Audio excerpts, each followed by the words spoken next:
नमस्कार सभी को, स्वागत अभिनंदन आप सभी का राजकीय महाविद्यालय सुमेरपुर के यूट्यूब चैनल पर। मैं सीमा चारण, महाविद्यालय में इतिहास की सहायक आचार्य। बच्चों, आज हम भारत के प्रथम नगरीकरण का श्रेय जिस सभ्यता के निवासियों को दिया जाता है, उस सभ्यता के भौतिक तत्वों की हम कुछ जानकारी प्राप्त करेंगे।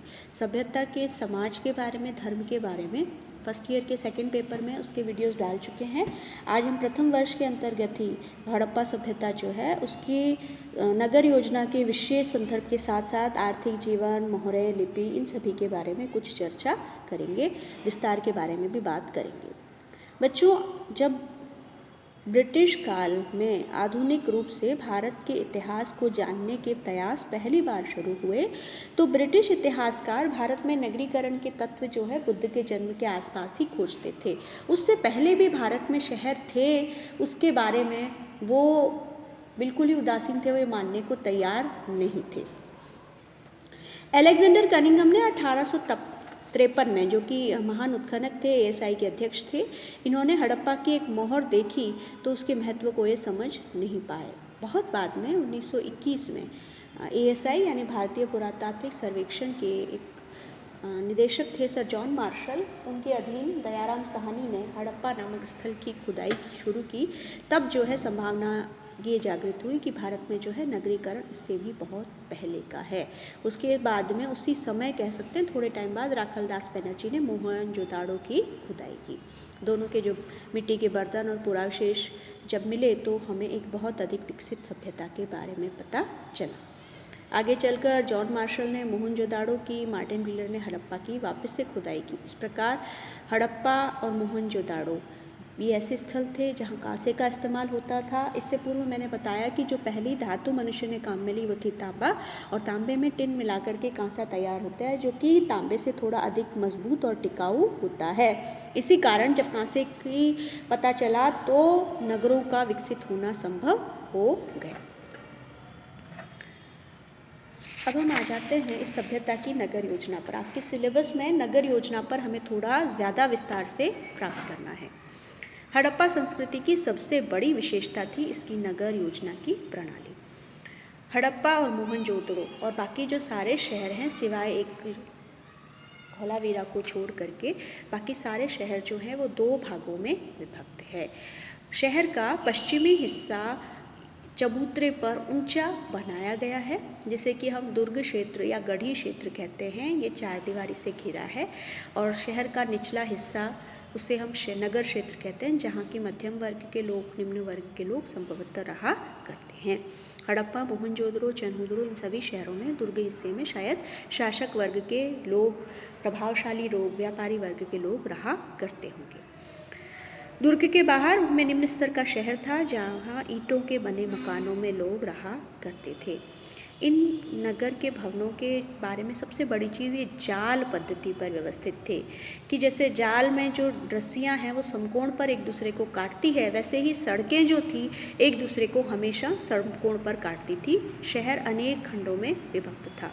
ये बात एक नहीं, सभी सिंधु बस्तियों पर लागू होती है, चाहे वो छोटी हो, बड़ी हो, आज के पाकिस्तान में अवस्थित हो, राजस्थान में हो, गुजरात में हो, हरियाणा में हो, उत्तर प्रदेश में हो या महाराष्ट्र में। बड़े बड़े भवन इन दोनों शहरों की विशेषताएं हैं। उसके बाद में मैं बता रही हूँ कि सड़कें आपस में एक दूसरे को समकोण पर काटती थी। शहर में जो है पश्चिमी सड़क से प्रवेश होता था, उसको ऑक्सफोर्ड सर्कस कहते थे। उसके बाद में बड़ी सड़कें, फिर छोटी गलियाँ, और उसके बाद में गलियारे हुआ करते थे। हर शहर में जो है, जो गलियाँ हैं, उनके किनारे किनारे हमेशा नालियाँ जो हैं वो घरों से निकला करती थी। इसकी जल निकास प्रणाली बहुत अधिक थी। लगभग सभी शहरों में हर छोटे बड़े मकान में एक चौक हुआ करता था और स्नानघर, बाथरूम हुआ करते थे। यहाँ से जो है पानी, घरों का पानी बहकर सड़कों पर आता था। बिल्कुल अव्यवस्थित रूप से नहीं, सड़कों में नालियाँ बनी थी जहाँ इनको ढका जाता था। इनके नीचे मोरियाँ बनी रहती थी। ये जो नालियाँ हैं वो ज़्यादातर ईंट और पत्थर के द्वारा ढकी जाती थी ताकि साफ़ सफाई का स्तर बना रहे। इसके अलावा इन नालियों पर जगह जगह मैनहोल भी बने होते थे, गड्ढे बने होते थे ताकि कचरा अगर नालियों में आ जाता है तो गड्ढों में फंस जाए और पानी का जो बहाव है, गंदे पानी का बहाव, वो बाधित नहीं हो। सड़कों और मोरियों के अवशेष बनवाली में भी मिले हैं और ये नालियाँ जो हैं आगे चलकर बड़े नाले में, और ये बड़ा नाला शहर से जो है दूर गंदा पानी लेकर के जाता था। कुल मिलाकर स्नान घर और नालियों की जो व्यवस्था है ये अनोखी व्यवस्था है। हड़प्पा की निकास प्रणाली तो देखें तो सबसे विशिष्ट है। कांस्य युग की इतनी सारी सभ्यताएं हमें यूनान की सभ्यता भी मिलती है, मेसोपोटामिया का भी मिलती है, मिस्र की भी मिलती है। किसी सभ्यता में साफ सफाई पर, जल निकासी पर इतना अधिक ध्यान नहीं दिया गया था। एक इसकी नगर योजना में जो ईंटों के अनुपात मिले हैं, ये मिस्र तक में धूप से सुखाई गई ईंटें हैं, लेकिन हड़प्पा में सारी ईंटें जो है पकी हुई ईंटें हैं, अग्नि में तपा करके पक्की उनको बनाया गया है। साथ ही साथ इनमें जो है इतनी बड़े भवन बनाना, इतने वृहद पैमाने पर बिना नगर योजना के कि शहर का एक साइड का ही हिस्सा ऊंचा उठाया जाए और उस पर सारे भवन बनाए जाएं, बिना प्लान किए, बिना नगर नियोजन के बिना संभव नहीं था कि इतने सुंदर शहर पूरे भारतीय उपमहाद्वीप में बनाए जाएं। अब हम आ जाते हैं इनके प्रमुख संरचनाओं पर। बड़े बड़े जो भवन हैं, जो स्थापत्य के विशिष्ट उदाहरण हैं, इसमें सबसे पहला आप चित्र में देख ही रहे हो मोहनजोदाड़ो का विशाल स्नानागार। अगर आपने मोहनजोदाड़ो फिल्म नहीं देखी होगी तो भी आप ऋतिक रोशन को वहाँ एक स्विमिंग पूल के चारों तरफ नाचते हुए देखते हो। ये वही विशाल स्नानागार है जिसको कि इस फिल्म में जीवंत करके फिर से बताया गया है। इसका जलाशय दुर्ग के टीले में है, दुर्ग वाले भाग में है, आम भाग में नहीं। ये ईंटों के स्थापत्य का बहुत सुंदर उदाहरण है। लंबाई 11.88 मीटर, चौड़ाई 7.101 मीटर और गहराई 2.43 मीटर। दोनों स्थलों से आप देख ही रहे हो सीढ़ियाँ बनी हुई है ताकि तालाब में उतरा जा सके। बगल में कपड़े बदलने के लिए कमरे के अवशेष हमें मिले हैं। स्नानागार की जो फर्श है वो पक्की ईंटों की बनी है, जिप्सम डाला गया है ताकि इसमें वाटरप्रूफ इसको बनाया जा सके। पास ही के कमरे में एक बड़ा सा कुआं है जिससे पानी निकालकर हौज में डाला जाता था। हौज के कोने में एक निर्गम मुख है जिससे पानी बहकर नाले में जाता था। अब ये स्नान घर क्यों बनाया गया? क्योंकि हम तो इस संस्कृति को समझते हैं कि हमारे यहाँ किसी भी विशेष धार्मिक प्रयोजन से पहले स्नान के द्वारा, जल के द्वारा शरीर को शुद्ध करना बहुत महत्वपूर्ण माना गया है। इसलिए माना गया है किसी धर्मानुष्ठान के लिए स्नान के लिए बना होगा, जो भारत में हर धार्मिक कार्य के लिए आवश्यक रहा होगा। इसके अलावा जो इमारतें सभी जगह पाई गई हैं वो है अनाज रखने के कोठार। मोहनजोदड़ो में भी जो सबसे बड़ी इमारत है वो अनाज रखने का कोठार है। हड़प्पा के दुर्ग में 6 कोठार मिले हैं जो कि ईंटों के बने चबूतरों पर खड़े हैं, 2 लाइनों में हैं। हर कोठार 15.23 मीटर लंबा, 6.09 मीटर चौड़ा है और नदी के कुछ 1 मीटर की दूरी पर है। इन 12 इकाइयों का उतना ही क्षेत्रफल है कुल मिलाकर जो कि मोहनजोदाड़ो के कोठार का है। इन कोठारों में खुला फर्श है, इस पर 2 कतारों में ईंटों के चबूतरे बने हुए हैं। इनका उपयोग फसल दावने के काम में किया जाता था क्योंकि इनकी फर्श की दरारों में गेहूं और जौ के अवशेष मिले हैं। इसके अलावा हड़प्पा में 2 कमरों वाले बैरक भी मिले हैं जो शायद मजदूरों के रहने के लिए बने थे। इसके अलावा जो इस पूरे हड़प्पा सभ्यता की सबसे बड़ी संरचना है वो है लोथल की गोदी या डॉकयार्ड, जहाँ से समुद्र में जहाज़ उतरा करते थे और वापस समुद्र से यात्रा करके जहाज़ आया करते थे, जो कि हड़प्पा के विदेशी व्यापार वाणिज्य का एक बहुत अच्छा उदाहरण है। अब इस सभ्यता के लोगों का जो मुख्य पेशा था खेती बाड़ी, उस पर हम आ जाते हैं। कैसे करते थे, कौन कौन सी फसलें उगाया करते थे।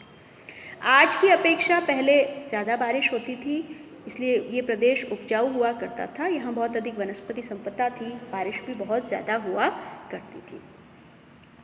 यहाँ जो है इन लोगों ने देख दिया था कि नवंबर में जब बाढ़ का पानी उतर जाता था तो ये गेहूं के बीज डाल दिया करते थे और अप्रैल महीने में गेहूं और जौ की फसल काट लेते थे। यहाँ हमें कोई फावड़ा या हल तो नहीं मिला है, लेकिन कालीबंगा में हल रेखा यानी खेत जोतने के साक्ष्य हमें मिले हैं। उनसे अनुमान लगाया जाता है कि राजस्थान में हल जोते जाते थे। हम यही अनुमान लगाते हैं कि ज़्यादातर हल लकड़ी के बने थे। अगर कांसे के बने होते तो आज तक सुरक्षित रहते, कोई न कोई अवशेष हमें मिल जाता। अब हम ये नहीं कह सकते थे कि हल इंसान खींचते थे या बैलों से खिंचवाया करते थे। फसल काटने के लिए शायद पत्थर के हंसियों का इस्तेमाल किया जाता था। अब जहाँ बारिश कम होती थी वहाँ तालाब तो बनाए ही जाते थे, लेकिन नहरों या नालों से सिंचाई की परिपाटी नहीं थी। ये लोग गेहूँ, जौ, राई, मटर आदि अनाज पैदा करते थे। 2 किस्म का गेहूँ और जौ उपजाते थे। बनवाली में अच्छा किस्म का गेहूँ मिला है। इसके अलावा ये लोग तिल और सरसों भी उपजाते थे। मोहनजोदड़ो, हड़प्पा और शायद कालीबंगा में भी जो अनाज गांव से इकट्ठा करके शहरों में लाकर बड़े बड़े कोठारों में जमा किया जाता था, जैसे किसानों से राजस्व के रूप में अनाज लेते थे वैसे ही शायद लिया जाता होगा, और मजदूर जो काम करते थे शहरों में उनको दिया जाता था। इसके अलावा कपास का भी सबसे पहले उत्पादन जो है, खेती है, सिंधु घाटी सभ्यता के लोगों में ही की गई। आज तक जो है यूनान के लोग कपास के लिए सिंडन शब्द का इस्तेमाल करते हैं, जो सिंधु से मेल खाता है। इसके अलावा ये कई सारे पशु भी पालते थे, बैल, गाय, भैंस, बकरी, भेड़, सूअर। सबसे प्रिय जो इनका पशु था वो था कुबड़ वाला सांड, जो कि हमें ज़्यादातर मोहरों पर मिलता है। कुत्ते, बिल्ली भी पाले जाते थे, दोनों के पैरों के निशान मिले हैं। ये गधे भी रखते थे और ऊँट भी रखते थे, और शायद इन पर बोझा ढोते थे। घोड़ा का जो है अवशेष हमें बहुत कम मिले हैं, वो भी ऊपरी सतह पर, यानी जब सभ्यता का पतन नज़दीक था तब इनको घोड़े शायद काम में आए। उतने अश्व केंद्रित नहीं थी व्यवस्था जितनी कि आने वाली आर्य सभ्यताएं। इन लोगों को हाथी का ज्ञान था, गेंडे से भी परिचित थे। पालतू पशु भी इनके वही थे जो मेसोपोटामिया के लोगों के थे। पर गुजरात में जो बसे हड़प्पाई लोग थे वो चावल भी उपजाया करते थे। अब हम इनके शिल्प के बारे में आ जाते हैं। ये तो मैंने बता दिया कि ये सभ्यता कांस्य युग की थी।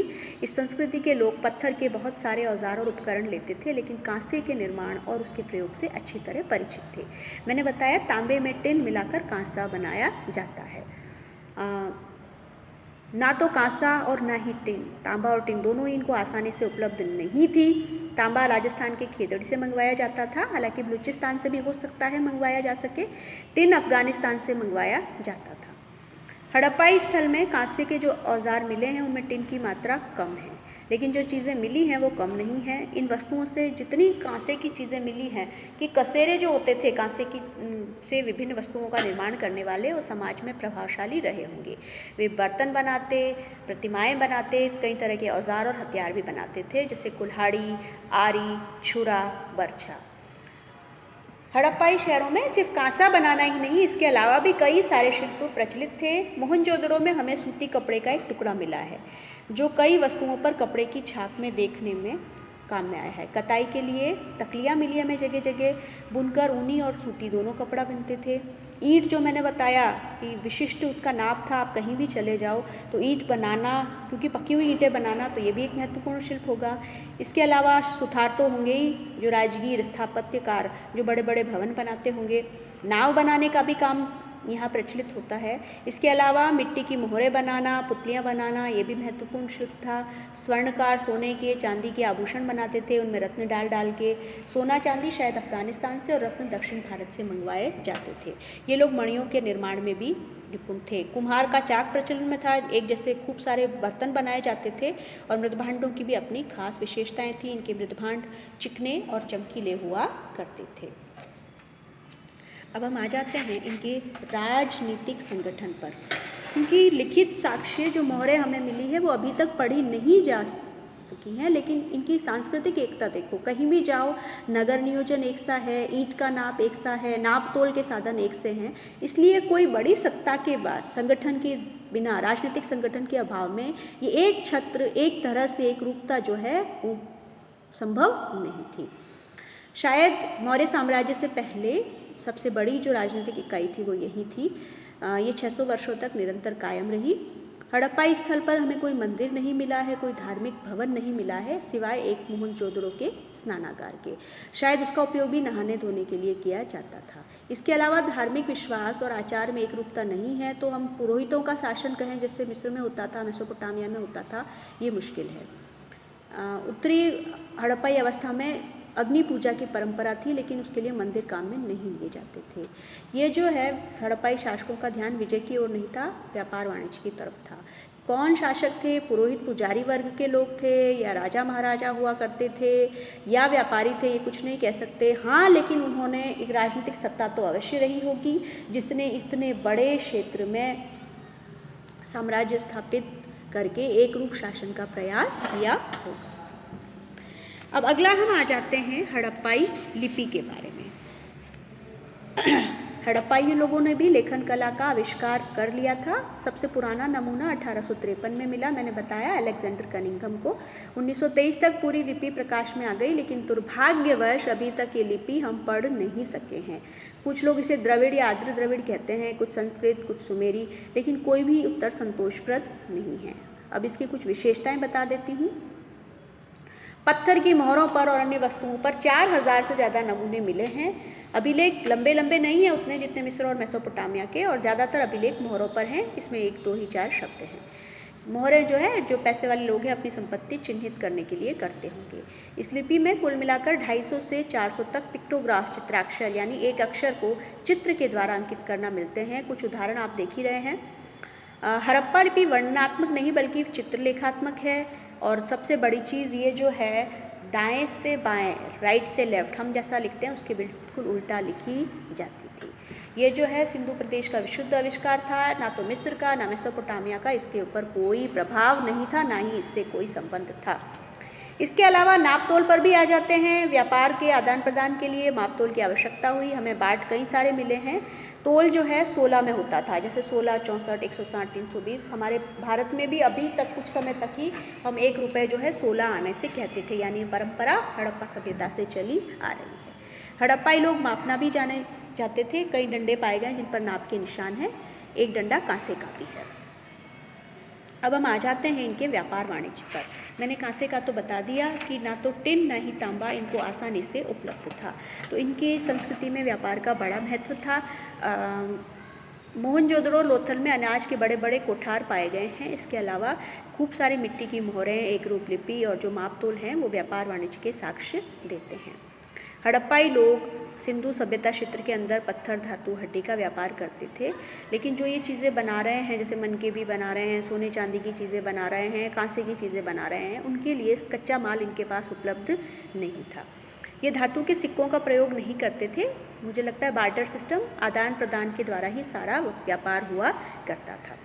ये तैयार माल और शायद अनाज भी नावों और बैलगाड़ियों पर लाद कर पड़ोस के इलाकों में जाते थे और बदले में वहाँ से धातुएँ लाते थे। इनका व्यापारिक संबंध राजस्थान से था, जहाँ से ये तांबा मंगाते थे, और अफ़गानिस्तान और ईरान से भी। अफ़गानिस्तान में भी कहते हैं कि शायद इन्होंने एक व्यापारिक बस्ती स्थापित की थी।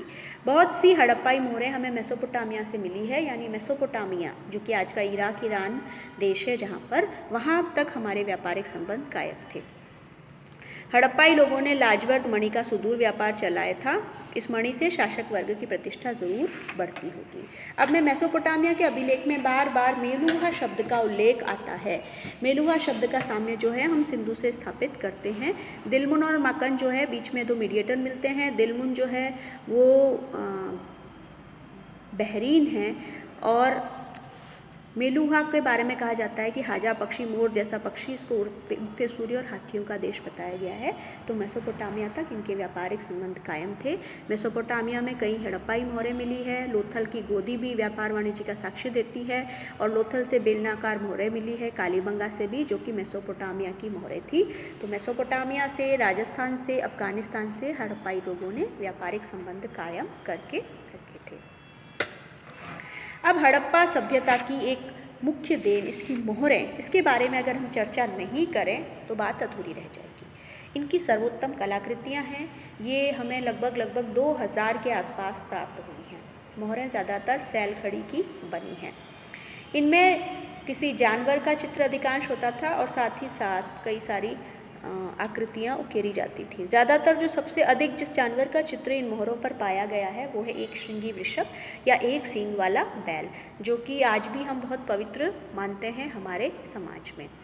ये मोहरें पूरे सभी जगह पाई गई हैं। सभी जगह जो है मोहरें सैलखड़ी नामक पत्थर की बनाई जाती थी। इनमें तरह तरह की चित्रकारी भी हमें देखने को मिलती है। कई बार वृक्ष की आकृतियाँ, मातृदेवी की, और एक पशुपतिनाथ शिव की जो हड़प्पा से प्राप्त मोहर है वो तो बहुत अधिक प्रसिद्ध है। तो बच्चों, ये थी हड़प्पा सभ्यता, इसका व्यापार वाणिज्य, नगर नियोजन, इसकी मुख्य विशेषताएं। उम्मीद करती हूँ कि आज का ये वीडियो आपको हड़प्पा सभ्यता के बारे में जानने में सहायक होगा। धन्यवाद।